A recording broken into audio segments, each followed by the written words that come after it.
Hello. Yes, it's a nighttime edition of Bmyrt YouTube. Didn't expect to do this. I am intoxicated and I am livid and happy. And this has been a hell of a day, a hell of a week for me, and I'm sure for a lot of you. I don't even know where to begin here. As we all know, I assume everybody that's on this YouTube knows. First of all, I am drunk. I've been drinking for hours. Cheers. Ida-cel was approved tonight, which is hilarious to me because I told somebody today that I was 100% and 1000% sure that the FDA would press release the approval of Ida-cel.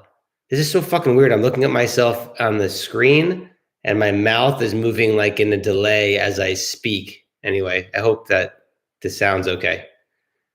Anyway, you never give me your money. Oh, I see. You're making a joke about my title. Got it. I agree, Andrew. Andrew, good to see you. Anyway, we should start with that. The lesson here is when Matt is 100% or 1000% or 99% sure of anything, he's always wrong. And I'll never, I guess, learn this lesson. But I have no idea why the FDA didn't press release Ida-cel, which is the first to market of novel CAR T, when they press released the last 3 CAR Ts, and 2 of them already had a competitor on the market for patients. So I just don't understand how any of this works. Why this would have been press released by the agency, yet press released by I think by Bristol-Myers and by Bluebird tonight in the middle of the night is insane. I actually told a friend earlier today, I mean like a few hours ago, that I was at I hate to say it, I was at a 20% chance of a CRL, a 20% chance of approval, and a 60% chance of deferral right now going into Monday morning. And then once Monday morning hit, if we didn't get a CRL, I was at a 10% chance of a CRL, a 30% chance of approval, and a 60% chance of deferral, right? 10 rejection, 30 approval, 60 deferral. The reason for this is that in non-COVID times, these drugs get approved weeks and weeks and weeks, months early. So I didn't understand why it would come to the actual PDUFA date. Now, to be clear, in this situation, the inspection only happened 6 or 7 weeks ago, and it usually happens 3 or 4 months ago. So I knew it would get close to the PDUFA date, but I approve it on Monday, approve it on Tuesday, approve it on Wednesday. I don't know why you approve it on Friday night in the middle of dark. It's dark outside. So I'm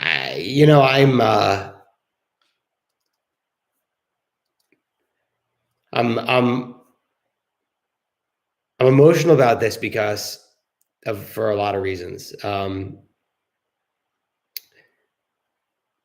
3 drugs were approved. They were all incredibly de-risked assets. There shouldn't have been any risk to any of them being approved. And the CVR is zeroed, right? I will tell you one thing that a lot of people won't admit. Part of the opportunity with the CVR, now I owned the CVR back in February and March, even in November of last year. So I owned it even before COVID. So I did not own it. I had nothing to do with COVID when I started buying this. But when I made it really big, when it was really big, which was this summer and the fall, and then, off and on with all the things that happened, COVID was the reason why I had the opportunity to make it big, right?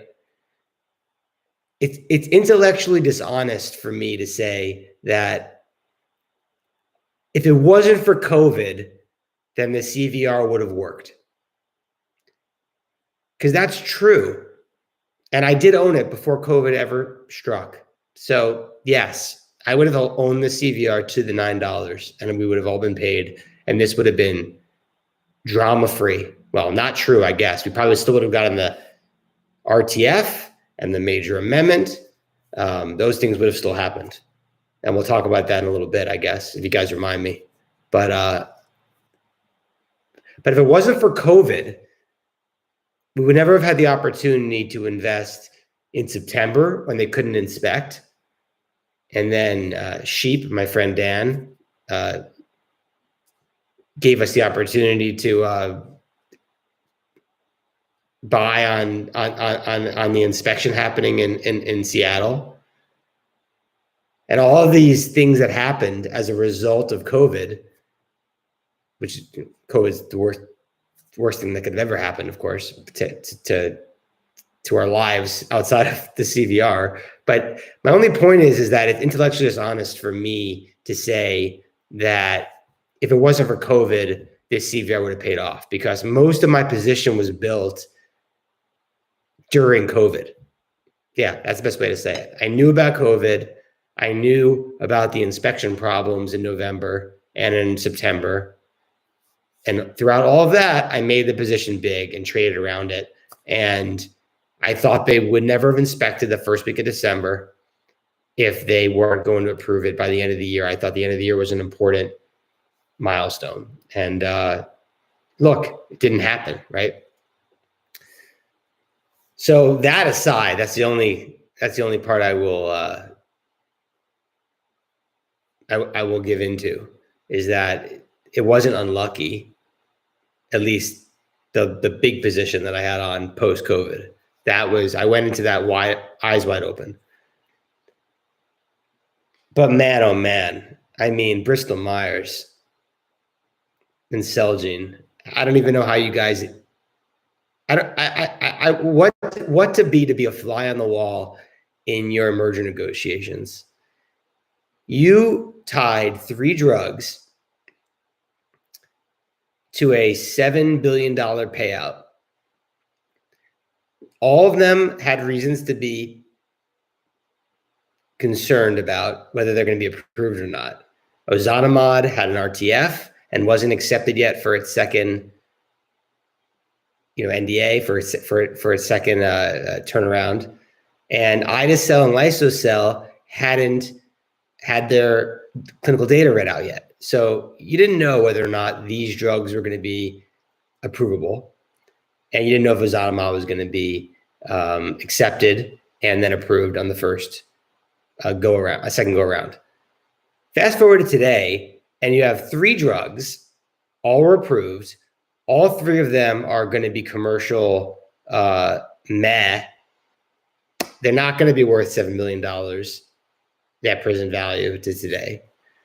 Not even close. I mean, Ozanimod, I think, made $10 million in sales last quarter. And Idacel and Lysocell, Lysocell is best in class of the 3 CAR-Ts, and it should be good for patients, and it should make you some money. And Idacel is actually first in class until the Johnson & Johnson drug comes around and is probably better, but hardly a multi-billion-dollar drug. All I have to do is show you what Blue's market cap is, and they own half of it. And that's one drug out of, 3 or whatever that they own that's material to their market cap. And it's a couple $1 billion market cap or whatever it is. So they own half of it, and they have like $800 million in cash. My point is that when people talk about incentives with this CVR, the incentive failure was that Bristol-Myers should never have tied 3 drugs that don't have a net present value even close to $6 or $7 billion into a CVR just to try to create some sort of financial illusion that their acquisition of Celgene was cheaper than what they wanted to make it out to be. And Celgene, of course, failed miserably at the merger agreement with the CVR. I mean, of course, there should have been I haven't been drinking, which I should be drinking.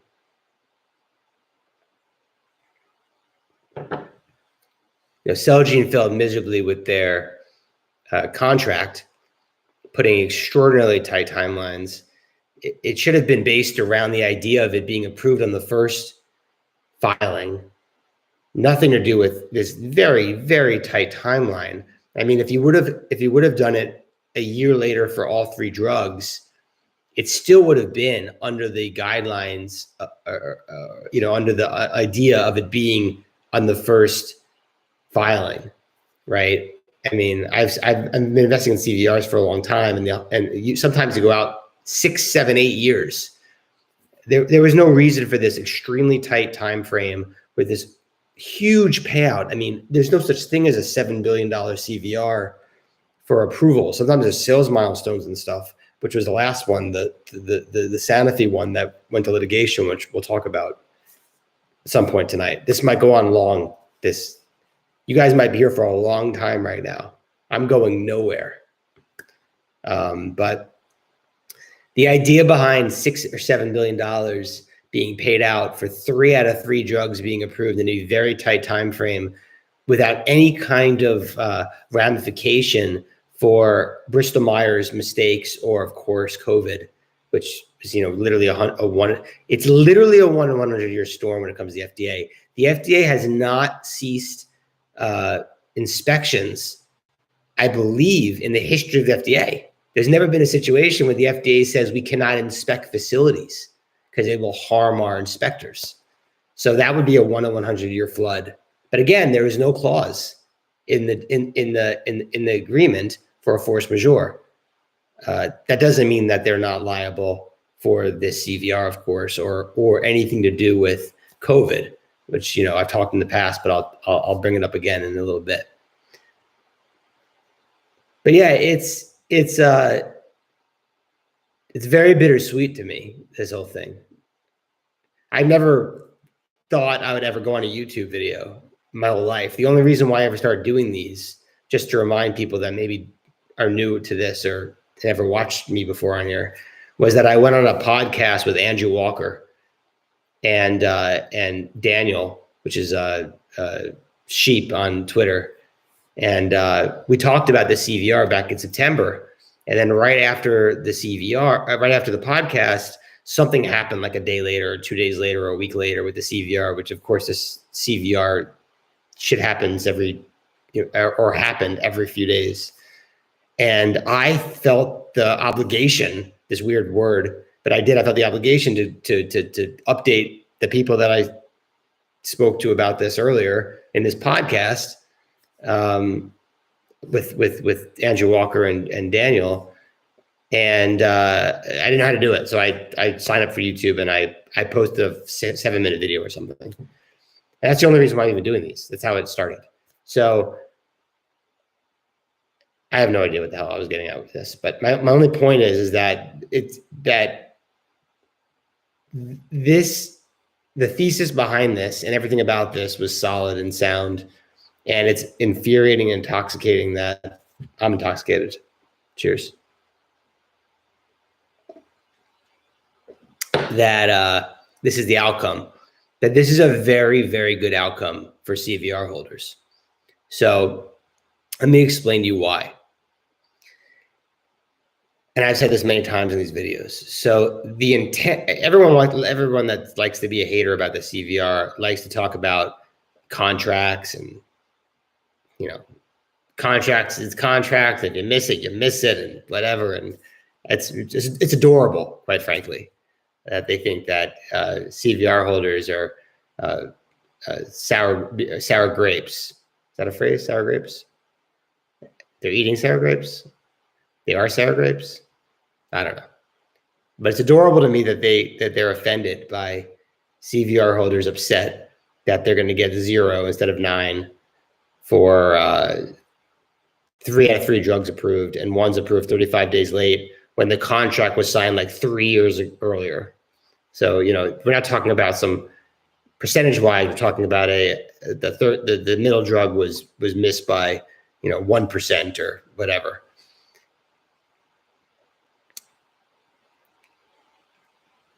What I want people to understand is that the intent of the CVR for ozanimod was that they didn't know if the FDA was going to accept the second application because it was rejected the first time.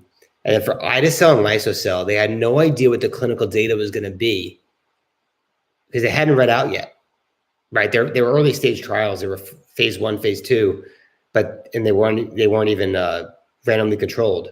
But there was no data. So of course they thought you should put this in a bucket to whatever, contingently pay out if it worked. I think it was absurd. These drugs aren't worth the $7 billion that they were going to pay in the first place. And that was on them, though. That's not on CVR holders. That was a Bristol-Myers decision to make this value associated with these three drugs. And they obviously came up with the conclusion at some point during last year that these drugs weren't worth the $7 billion, $6 billion. And by the way, I keep saying 6 or 7 billion because based on whether you include employee options and, whatever, it's somewhere between 6 and 7 billion. It's like 6.4 billion, 6.2 billion, 6.5 billion. And they don't want to pay it. I mean, why would they want to pay it? I don't think that they sabotaged anything per se. Now, I have no idea what really happened with why this drug was why liso-cel was approved February 15th or 12th. And I don't know what happened in the factors stuff. I've said many times in these videos, I never thought that Bristol-Myers was trying to not bring these drugs to market. I still feel that way, actually. I think that all of these drugs were not in any way by any person there. I really believe this. I can't be more sincere about this. This is not about liability. I don't care. I don't make any money off this. I'm going to sue me for. I think that the organization had no internal view to delay these drugs or get these drugs not to market as soon as they could. That said, Bristol-Myers has never had a major amendment or an RTF, I think, in 15 years. So could they have thrown more resources at it? Could they have thrown more resources at the facilities to make sure that they didn't have problems during the inspection? I don't know. We'll find it all out, won't we, during discovery? And I guess that brings me to the last part, and I'll answer questions, but I'm not even done talking. I might talk for like 2 hours tonight. So stay on, don't stay on. There's 15 people watching. I'm sure people will watch in the future. Great. Doesn't matter to me. This is for me. This is my night. ide-cel approved.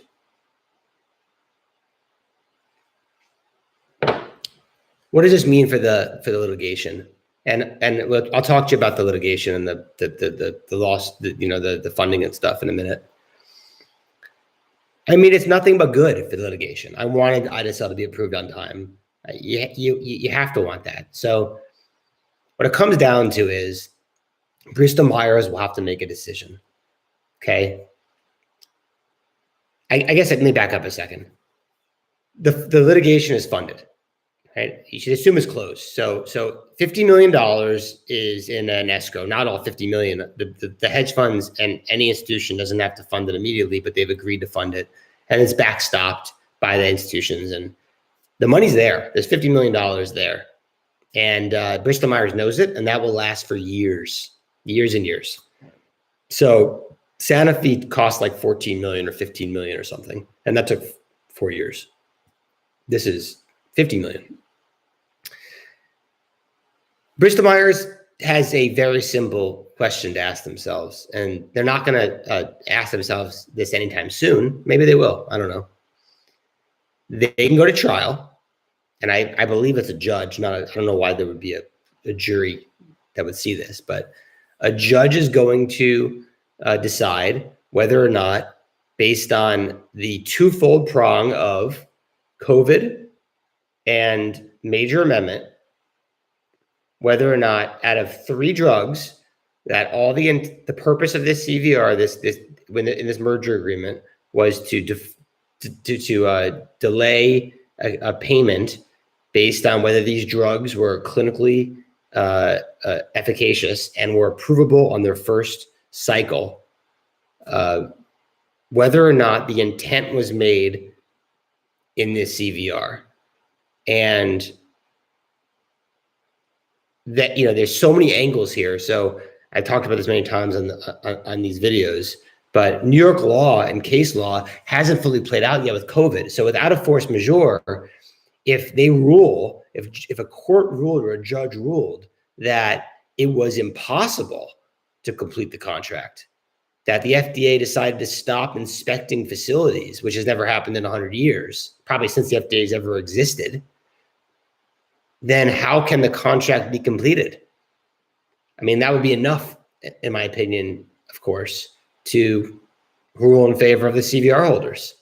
You don't have to have force majeure. New York law says impossibility is a reason out of a contract for COVID, as long as it actually says as long as you don't have a force majeure clause with specific lines in it that explain that force majeure clause. So if the force majeure clause goes into detail and, like, said, acts of God except COVID-19, then yeah, you probably have a problem there. So that's the first part. The second part is Bristol-Myers has never had a major amendment or an RTF, and they did it for 2 of the 3 drugs.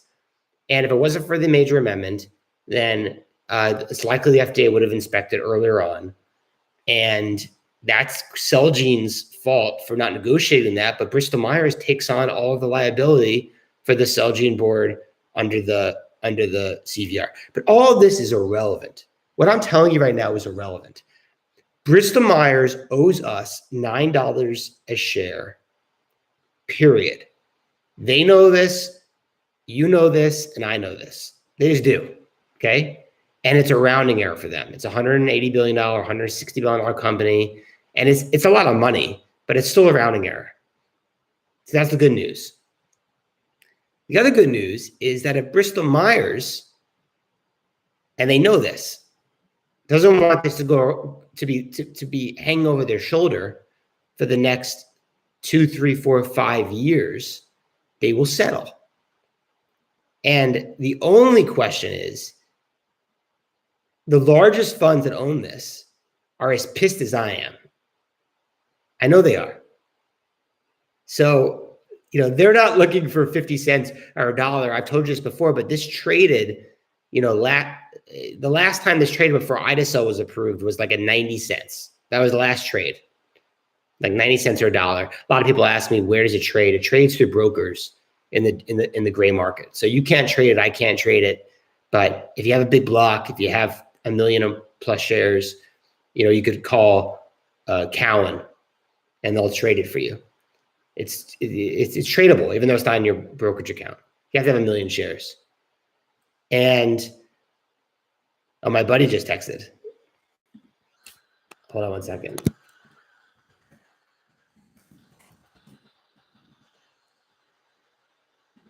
I had to tell him I was on YouTube Live. And I think that's the major problem with this situation, is that Bristol-Myers, anything less than $9 is a win for them. They owe us $9. Listen, I've never sued someone in my entire life. I've never sued somebody ever, and I've never been sued. Okay, I turned 42 on Monday.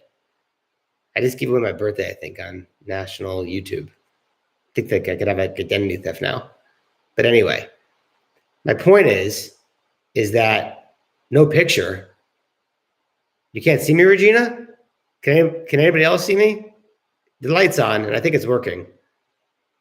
Can somebody else text and say that they could see me? The other 17 people in here? Regina, I think it's you, Regina, because I see me and the light's on. But Yes. Good. Thank you, guys.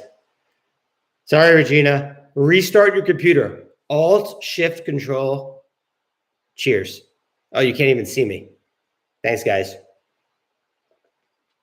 The problem with Bristol-Myers in this situation, which is a nasty situation, is that this isn't like a normal CVR. The Sanofi CVR was so different. That was most of the payouts were based on sales milestones that weren't going to be hit. The approval milestone happened 9 months late. It could not be more foreign than this. This is a very kind of black and white, what the intent was, what happened, what the miss was by a hair, and there were multiple factors that had nothing to do with the intent of the CVR or the contract when it happened. And I mean, I cannot wait to see how this plays out. I cannot wait. If I would tell you again, I've been wrong about. I thought there was a 100% chance that the FDA would press release this approval. So I'm obviously wrong often and regularly, but I would be shocked, and you'd hold me to this, if the settlement is less than $3. $3 would be my floor, and then $6 would be my optimistic case. And yes, we're owed $9. And I think that if they fuck around enough with the funds that are in control of this, they will take it to court. They will not blink, because there's no way, if this goes 3-4 years, that the hedge funds and the vulture funds, and by the way, make no mistake about it, the people that own this security now are vulture funds. And that's a good thing. That's kind of mean. I shouldn't say that. The biggest holders own this all through the fourth quarter, the third quarter. The biggest holders, the people that are in charge of the funding, all 5 of them all own this before it went to 0 on December 31st. So that's unfair on my part. But these are sharks, and these are people that know exactly what they were getting involved with then, and they know what they're getting involved with now. And that's the reason why that they bought more in the last 2 months. I mean, this traded tens of millions since January 1st in the dark market, gray market. And they're not in this for $1 or 50 cent or 25-cent recovery. I mean, they have no chance of this happening. The only way, I will tell you this with complete conviction, the only way this recovers like 25 or 50 or 75 cents is if somehow between now and 4 years or 3 years from now, it would be that many years from now, if somehow there was strong New York court law regarding COVID maybe that made the litigants concerned. But the problem is that that's not the main case here. This isn't a COVID case. This is a negligence case with a major amendment and with the RTF that shows a history of negligence regarding this filing to make it delayed a little bit. And what the intent of this CVR was, and whether a judge would decide that, a quarter of the Celgene employees, of the Bristol-Myers employees now, and the mass amounts of retail that owns the CVR was not due the payout based on the intent of the CVR. I know I use the word intent a lot, but you have to understand that is the idea behind this. This was not a gamble. Everyone likes to call this about gambling. I didn't bet on, Purdue. Is Purdue in the tournament? I don't know sports that much. I think I know Gonzaga. I think they're in the tournament because I have them. Thanks to Bobby. Hat tip to Bobby for picking Gonzaga in the tournament. That should be good for us. But this is about gambling. That really irks me. Can I say irks on YouTube? It really pisses me the fuck off when people talk about that this is gambling.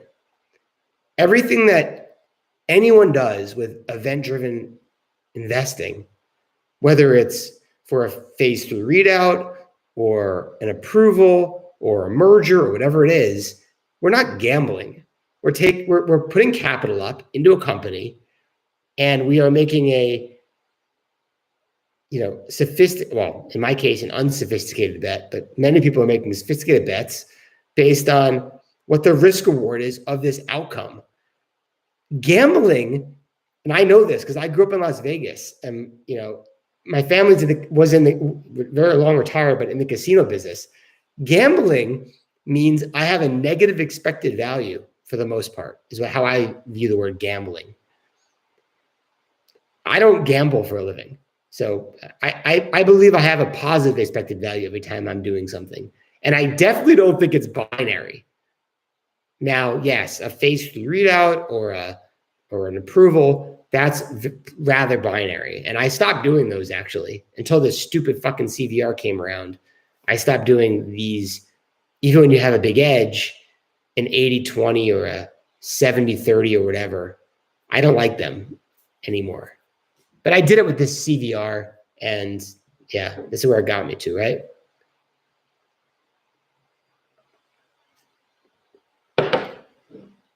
But don't tell me that I gambled. I gambled and I lost.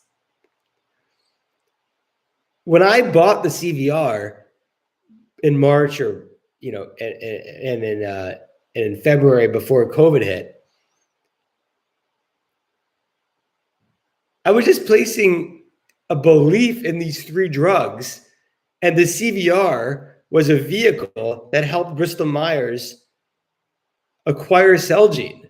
It was a financing vehicle.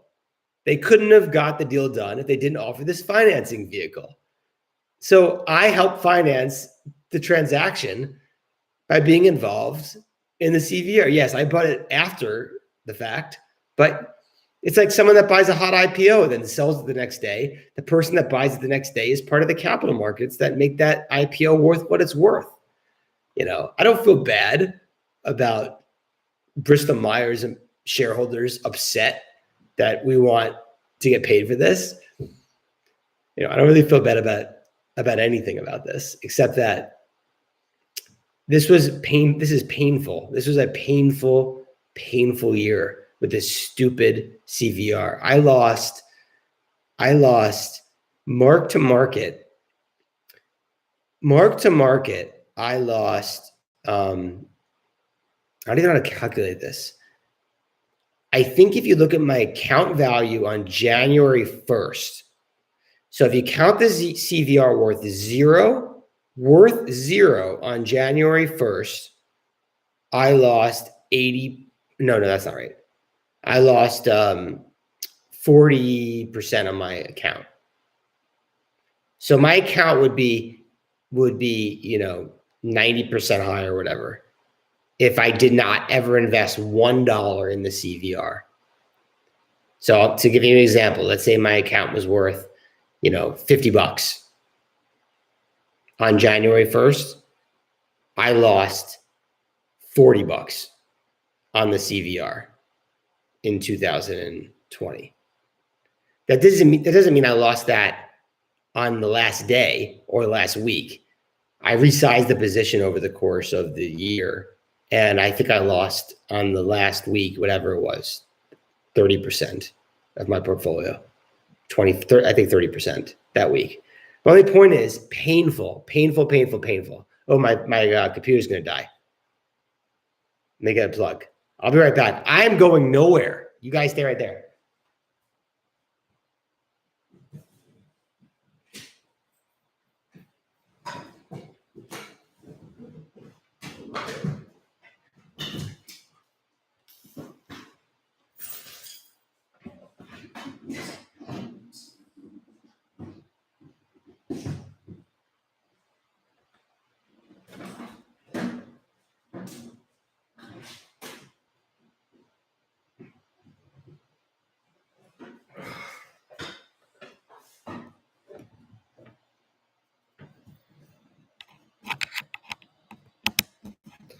Oh, I got a pee too. So this is a great time to take a pee break. It's going to be about 30 seconds.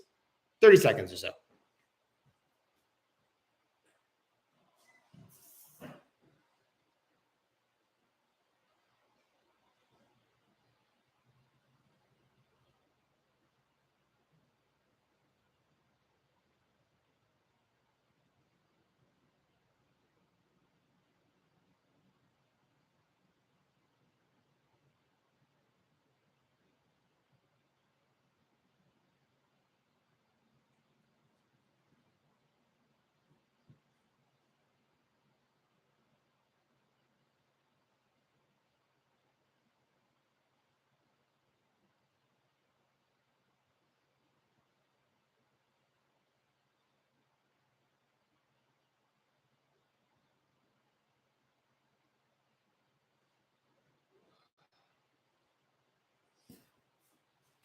Oh, hey, welcome back. What the hell was I talking about? I don't remember. Oh, right. So, yeah, I mean, Brent. Hey, Brent. Is it like 1 a.m. there? I should start looking at the comments. I'm gonna stop talking and then I'll start looking at the comments. But they're gonna settle this. I mean, so, regarding the litigation, I'll do a little thing about litigation, then I'll do comments, and I'll go back to me just fucking shit shooting, whatever. But I'm sorry for the people that couldn't fund it. I know a lot of people couldn't because the accredited investor shit. They weren't able to fund litigation, and I think that's outrageous. And the good news for you is that even though I preached about how you should fund it, you'll still get 75, 80, 85% of your proceeds. You're going to get you'll get the vast majority of your money without funding it. Don't think that you did get robbed for your money, but you're going to still make, like I said, 75, 80, not even 75. It's probably more like 80, 85% when it's all said and done. So assuming there's any recovery, of course. But I think it's outrageous that you had to be an accredited investor to participate, and I don't know what else to say about that. But it's funded, and it's by the way, I still have never spoken to the trustee, so I don't know anything about the trustee, but I have spoken to people that are well involved in this. Not recently, actually. It was all back in December and November, but I can assure you that this is good news. This is good news for us. You wanted this to be approved. If it was CRL'd, then why was it CRL'd? Was it CRL'd because of Bristol-Myers malfeasance, or is it CRL'd because the drug is shit? If the drug is shit and they could prove it, then we're owed nothing. I was always okay with that. Do you understand? There's no greed here. If it turned out that Idacel, Lysocell, and Ozanimod were not good drugs, these were not approvable drugs, then there's no payout, right? If it's because that the factory had a mouse dropping, or because they forgot to wash a window, then no, that's not acceptable. That's not the point. That wasn't the point of this. And I can assure you there'll never be a CVR like this again. And all these fucking lawyers should be fired for the way that they struck the CVR. The whole thing's just outrageous. But I'm gonna do questions, and I want to fucking talk to you guys because I'm happy. This is a good day. For other people that don't know, I know I pitched a bunch of stocks on here: Groupon and Dell and Tiffany, and this stupid CVR. But my other biggest position is Magnachip, which is MX, and it got acquired today. So my stock was acquired today. So I was pretty fucking happy about it. So this has been a good day after a very bad week with Groupon and everything. And I could talk about that at the end too. I'm still on all my Groupon. That wasn't a big deal, the convertible debt financing. Maybe I'll do another YouTube another day for that, but whatever. Groupon's fine. People are selling it off because it means they're not going to get sold anytime soon because they just did a convertible debt deal. But I could talk about that for a while, but that's not tonight. Tonight is Idacel and BMY and pay me my money. All right, let's read some questions here. This was almost as much of a slam dunk as GCVRZ. I know that's another CVR, Andrew, but I don't remember what that situation was. It's a shame we would have all been seeing a huge pile of money. Yeah, I know. Yeah. Now the lawyers get to make the big money. Now, this is where a lot of people are very wrong. The lawyers will not make the big money. Okay. So I walked this through in the last video, but I really want people to understand this. So the reason why you wanted to fund the lawsuit, and if you can't fund the lawsuit, it's okay. But just to be clear, the most that this entire process will cost is $50 million. It'll probably cost 20, 30, 40 million is my guess, or 10, 20, 30, 40 million.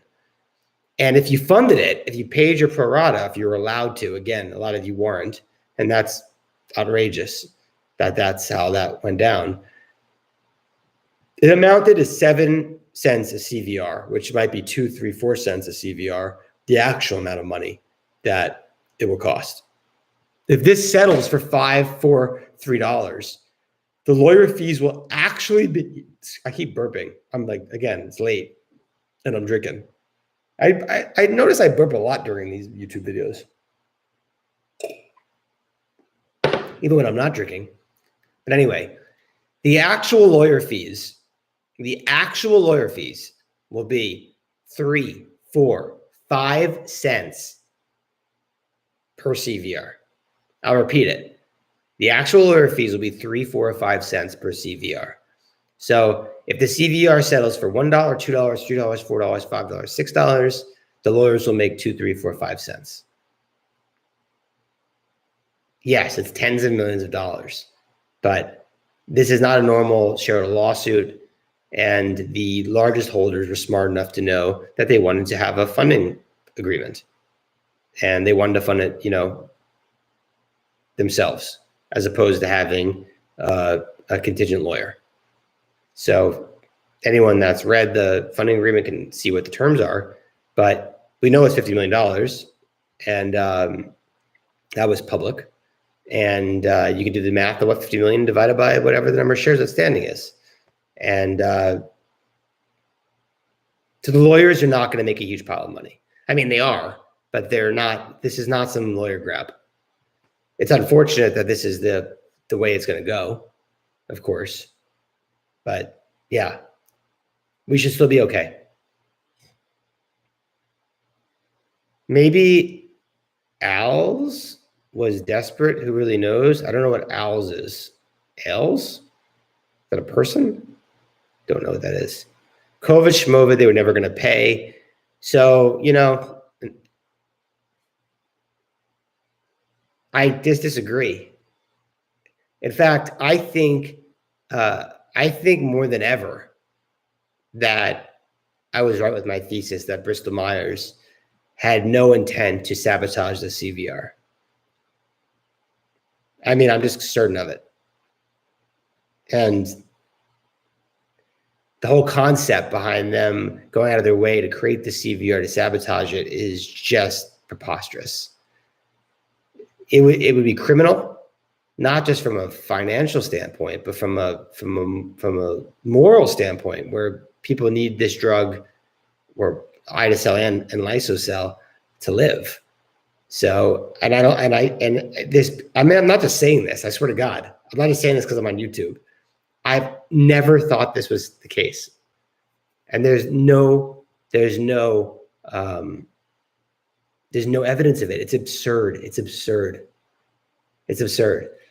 And when it was structured like this, maybe the Bristol-Myers thought that it was a great structure because there was a chance one of the 3 drugs wouldn't work, or they might slip.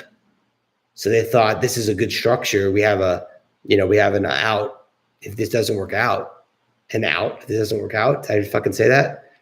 Anyway, they didn't structure this. They're not fucking Dr. Evil. They're not. It just isn't the case. It's not the case. They never intended to not pay this. I don't know if they knew they were going to have to pay it, but they definitely didn't intend not to pay this, which, by the way, helps our case. Are you listening, Bristol-Myers? It helps our case. Your intent was to pay this if these drugs worked and they were approved in the first cycle. And one was approved 35 days late and the other 2 were approved on time. If you think any judge is going to say you don't owe any liability to these holders, you're crazy.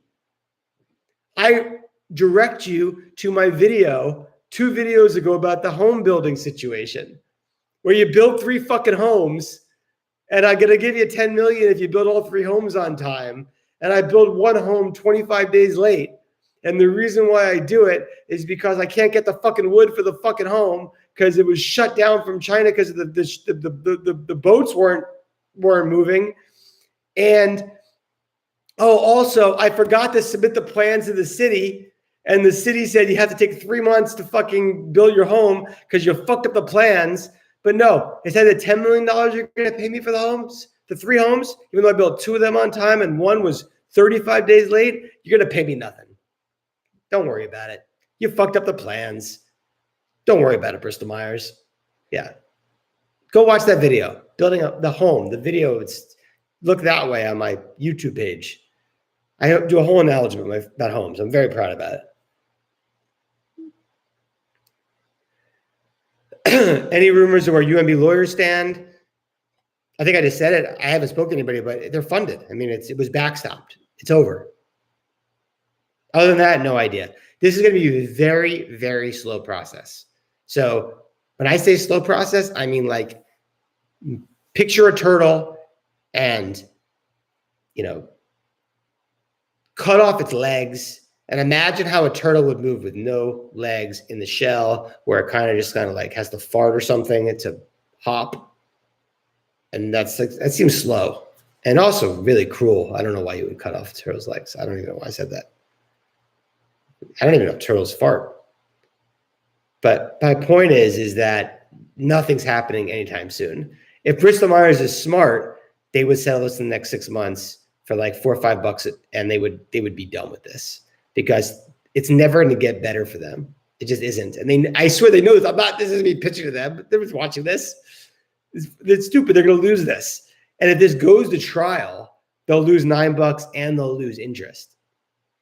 Because the judge will know that this is all bullshit. They dragged it along for years because they thought that they had the financial wherewithal to do it, and they'll lose. So, even in the most draconian situation, a judge could say that we'll pay you for 2 of the 3 drugs. We'll pay you for $6 plus interest. In my mind, I think the most honest answer for a judge would be they would discount it by like 10 cents because Bristol-Myers 35 days in sales of Idocel or Lysocell.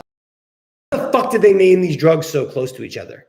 You couldn't come up with any other drugs? Lysocell and Idocel? It's like going down the street and there's Putz Place and there's Putz Park and there's Putz Street. Really? You have to have 3 Putzes? Come up with a new name for the street. All the words you call it Schwartz Street, Putz Place. You can call it, Yeshivitz Way. There's so many options, and you fucking go with Idocel and Lysocell, and then people call it wrong. They call it Lysocell and Edocel. Fucking hate everything about this CVR. And the worst part about this all, by the way, is that these 2 drugs are for like fucking dying cancer patients. And I'm sitting on a YouTube talking about a payment that we're supposed to get for a security we gambled. It's true. We're gambling on security after the fact for last in line cancer patients to get, medication to live another year or 6 months or 2 years. And that's even like ridiculously fucking depressing, but whatever. So another reason why I stopped investing in biotech, because when I originally started with biotech, it was rare disease. It was Sarepta for people that don't know what I started with. And yeah, it's not really fun investing and speculating on stuff that the drug matters way more than the financial payout, even if you believe in the underlying drug. Anyway, fuck it. I don't know where the fuck I'm going with this. I'm tired. And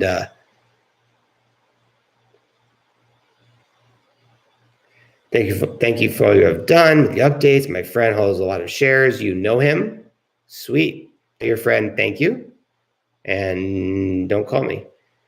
No, I'm kidding. I don't know who your friend is, but cool. If we assume BMY loses the initial case, how many years do you think they will drag the appeals? I don't think so. That's a good question. I don't think this will last 10 years or anything like that. I also think again, I keep getting all these odds wrong, but the odds of this going to trial is, I would tell you less than 5%. I would say 0%, but I thought there was a 0% chance that this was going to not be PR'd by Bristol-Myers. I mean, by the FDA. This isn't going to go to trial. This won't be appealed. If it went to trial and the judge ruled for a lot of money, then the hedge funds would settle with Bristol-Myers. Everything is about time value of money, right? I mean, the hedge funds want this to settle. Actually, this is probably a pretty good lesson if anyone's still listening 51 minutes in. So when the funds are trying to figure out what to do with Bristol-Myers, they would rather have money today versus money than 4 years. That seems obvious, no? So if I was going to offer you $3 today, and you can invest that $3 over the next 4 years, you might be more interested in that than $5 or $6 4 years from now. And the $5 or $6, 4 years from now is uncertain, right? And the $9 plus years from now is extremely uncertain. So the dynamic of the negotiation between Bristol-Myers and the hedge funds is exactly how I just described it. It's Bristol-Myers wants to pay the least amount of money they can, and the hedge funds want to get the most amount of money they can, but they want to get it as soon as possible. But they're not going to take less than $3. They're not. I mean, nobody's told me this. I've never had a conversation with a single one of these people about this. This is just all my opinion. I swear to God, not one conversation with any of these large funds about how much they want from this. I believe in my heart and hearts, they won't take less than $3. I mean, it was just trading for $1 in the gray market before Idacel was approved. And these people are fucking pissed.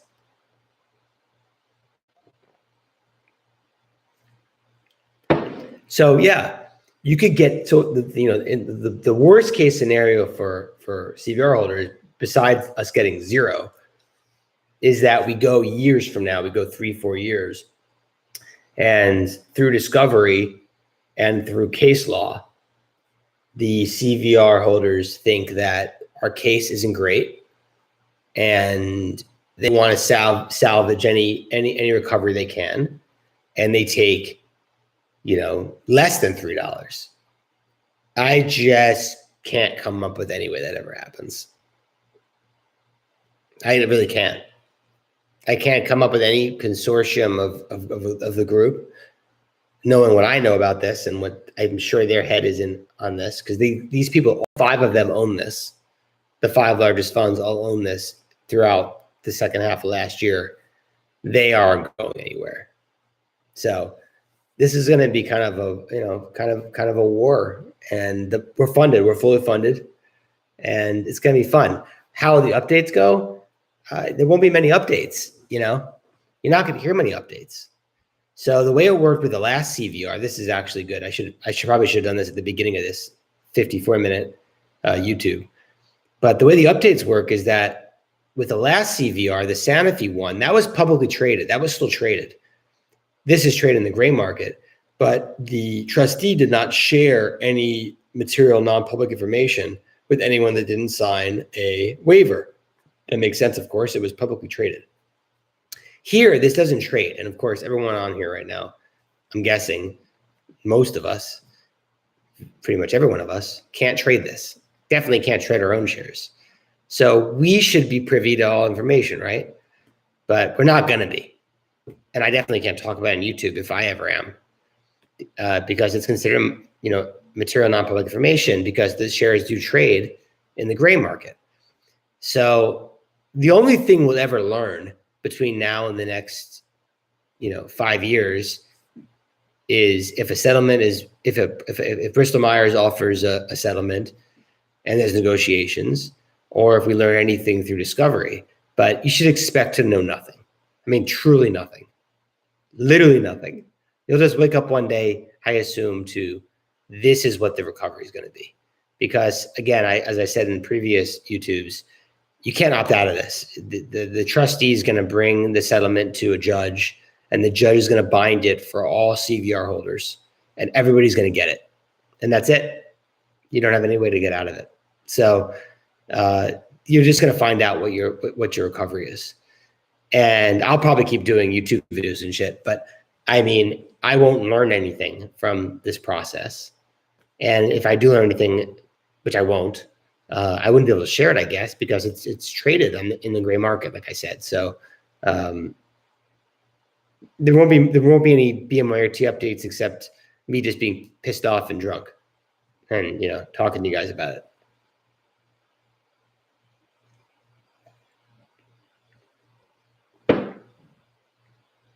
Brent, new meaning to live stream. How will Blue react on Monday? Good question. I own Blue. I bought it for the IDSL approval and also for this for their other drug that's has the cancer signal. It won't go up much. My guess is Blue goes up between $1 and $2, maybe $3. But if I really had to have like a gun in my head, I wouldn't have a gun in my head because I'm wrong.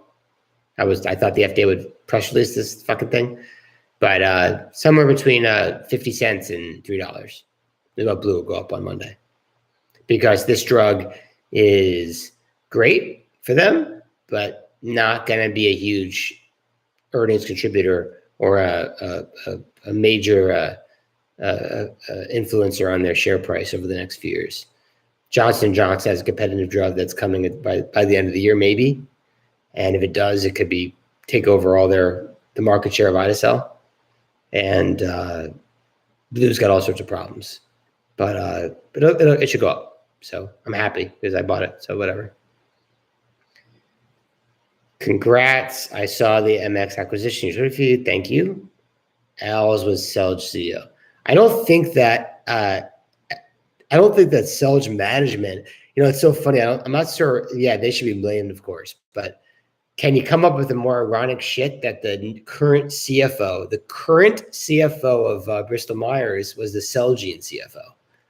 So he's getting probably applauded by his boss, the CEO, by structuring a terrible, CVR. I don't know. The whole thing's hilarious. But it's not even his fault. He was probably involved in it for an hour, 10 minutes. He's the CFO. But this was the bankers and the board, but mostly the bankers. The bankers get the real fail here, and the board. It's not the management team of Celge. But man, what a stupid CVR! Can we all say together on 3? What a stupid CVR! You want to sing it? 1, 2, 3. What a stupid CVR! Should we sing it again? Make a song out of it? This was a stupid CVR. They should never have structured it this way. That's all I got. It's fucking stupid. 3 out of 3 in a very, very tight time frame for this much money. If it was for a very small amount of money, if it was for 200 million or 100 million based on the acquisition price, then there would be no kind of nefarious shit that could happen. But for a $7 billion CVR, go 3 out of 3 and do this.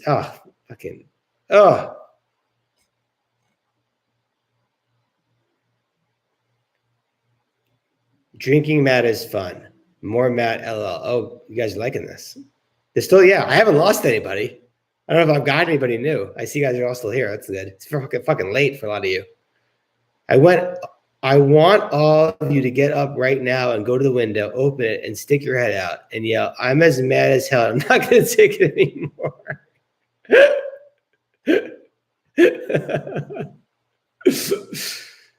How does this lawsuit affect BMI stock? It doesn't really, Regina. It's a great question. I mean, BMY is worth $150 billion. So if they lose $2 billion, $3 billion, $6 billion, $9 billion, whatever, it goes down 2%, 1%, 4%. It's just kind of shitty. They know it's shitty. You guys know it's shitty. This is fucking stupid. And I say, you guys, I know I'm not, my ego is not big enough to think that anybody of importance ever watches this video.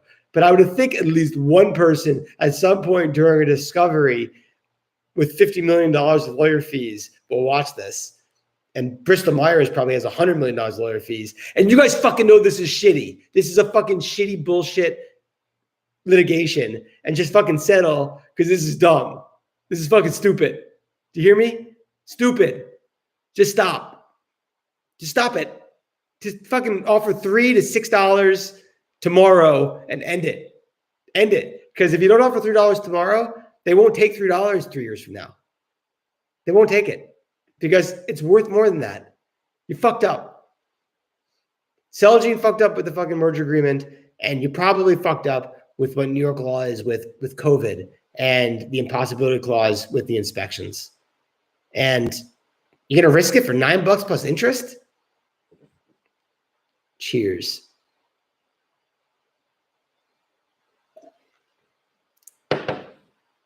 Quick question. I ended up not funding the CVR. What percent of a settlement would a holder who did not fund the title be? Hey, SDK, I discussed that actually earlier on this video. I'm not allowed to tell you what that answer is, which is kind of funny. It's I signed an NDA with what the funding agreement says. It's kind of weird. I feel like any CVR holder should know what they would get, but you should assume the good news is I have good news for you, SDK. You'll get the vast majority of the recovery. So if you wanted to, you can go look at the Sanofi recovery, and I think that they got 75 to 80% of it, something like that. I think that was the range. And that recovery was poor. That was a very small part of the overall value of the CVR. So don't worry. The takeaway of not funding the litigation, it should be that you should not be that depressed by it. You will get more than 3/4 of the value, unless I do have a caveat, unless it's a very small number. If the recovery is 25 cents or 50 cents or 75 cents, then of course the people that are funding it are going to be paid back first. So you won't get that kind of recovery for a 25, 50, 75 cent recovery. But if it's a recovery of $1 plus, you should definitely assume that you're going to get the vast majority of what you're owed. It's not going to be pennies on the dollar. That's probably one of the more frustrating things to me about this, is that people think that this is like a shareholder lawsuit where the lawyers take 30, 40, 60%. And yes, you are going to get a big jack out of your fees, out of your recovery if you didn't fund it. But it won't be in the neighborhood of 30, 40, or 50%. And, I encourage you to email the trustee if you're curious about it, but I wouldn't. You're not going to gain anything from it. Just trust me that you'll get a fair recovery and you'll be happy with the recovery. It won't be, assuming again it's above $1, after the lawyer fees and the litigation fees come out of it. Even 50 cents, quite frankly, unless it's 4 years or 5 years from now, because then it piles up with the lawyer fees and with the returns that are required from the lawyer fees. But anyway. Recovery shall come to you. Don't worry. Don't worry. I'm actually getting tired. Is that possible? 19 of you still here. I'm going tomorrow night with my wife for the first time in over a year, before COVID even happened, for our first overnight date night. Don't worry. Don't try to rob our house. We have a person here staying with our babies in our house and my dog. So house is occupied. Please don't try to kill me or rob us. You can't kill me. I won't be here. But don't kill anybody that's here. I really would appreciate that. And they would appreciate it too. But anyway, I have a great night tomorrow night. I'm very excited. I'm going out of town for one night. One night only. And I should probably go to sleep soon. But yeah, I'm not ready yet. I'm not really ready yet to go to sleep. I'm so fucking pissed about this fucking CVR. I mean, I can't believe this shit.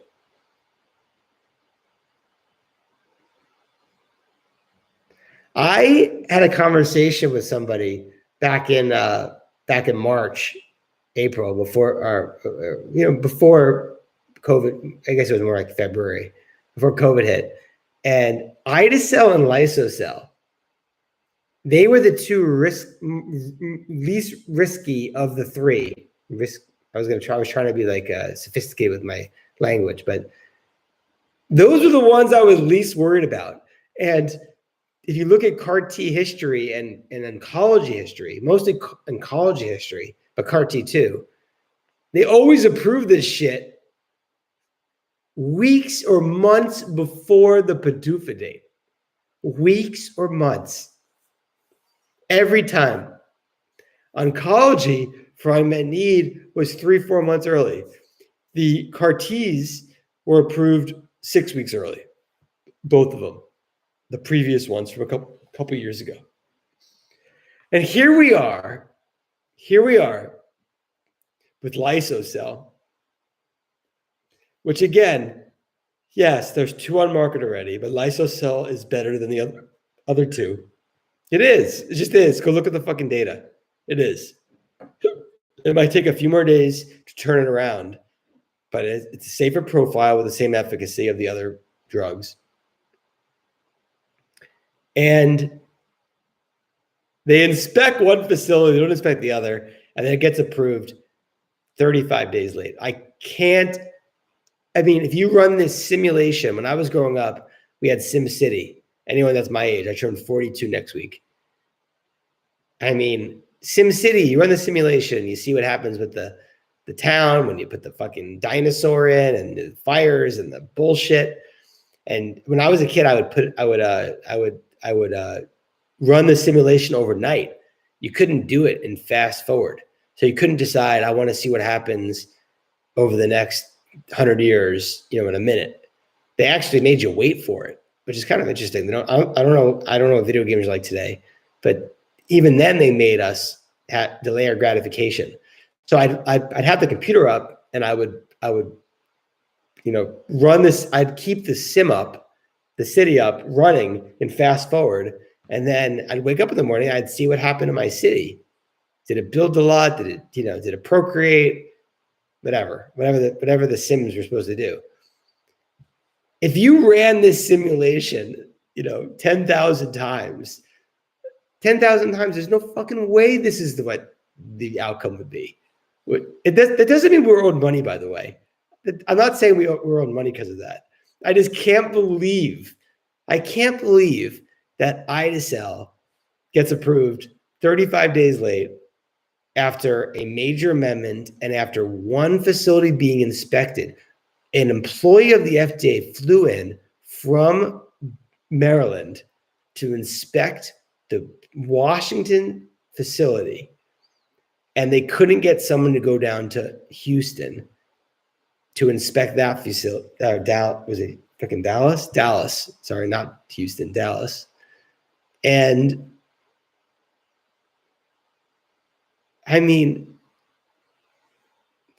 you just can't make this shit up. The FDA has never failed to inspect a domestic facility, I think, since the FDA has been around.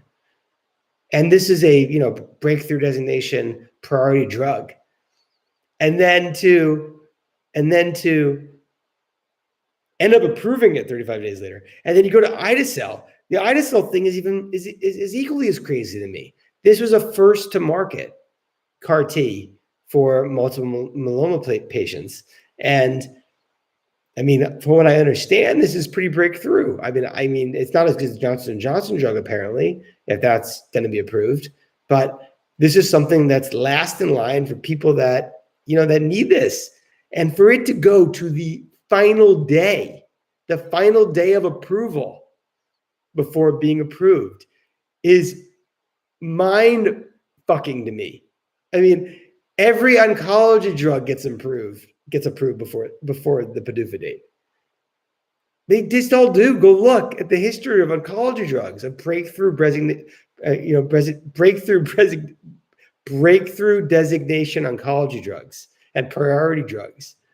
And if you couple all this together with this ridiculous security, it's with COVID and the whole thing is just so fucking crazy. The fact I'm on fucking YouTube right now talking to you all idiots, and you're not idiots.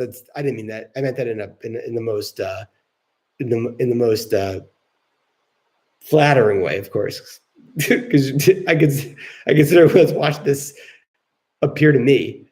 We're idiots, basically what I'm saying. This is absurd. This is absurd. I could have went my whole life without ever doing a YouTube video. But yeah, I don't know.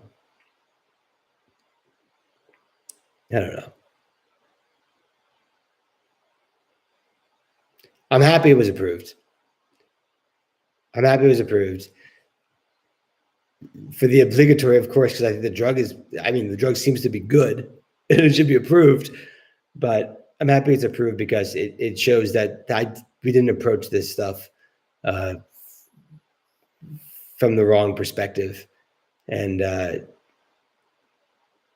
Bristol-Myers is gonna have to pay up. It's what you owe us.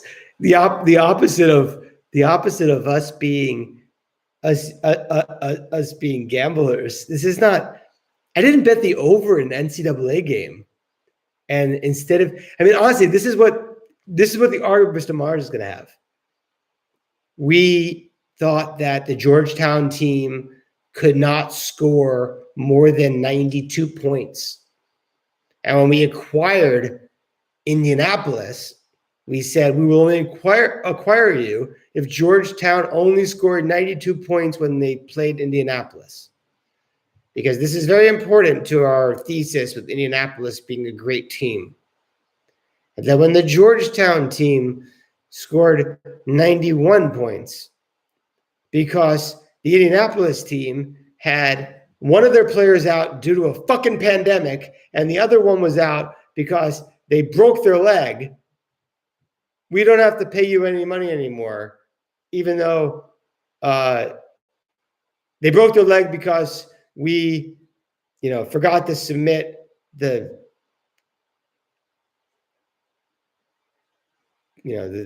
carpet that they tripped on that broke their leg. It's a very bad analogy. My only point is that this is all bullshit, and this is good for us. And I might keep talking until the 17 of you leave. I want to watch you all count down. I'm going to count down like New Year's Eve. 17. 16? 15? Nobody? You're all staying? 16. There we go. 15? 15? Nothing's going to happen. I'm literally going to sleep right now. Nothing? All right. Oh, it went up to 1. Yeah. Anyway.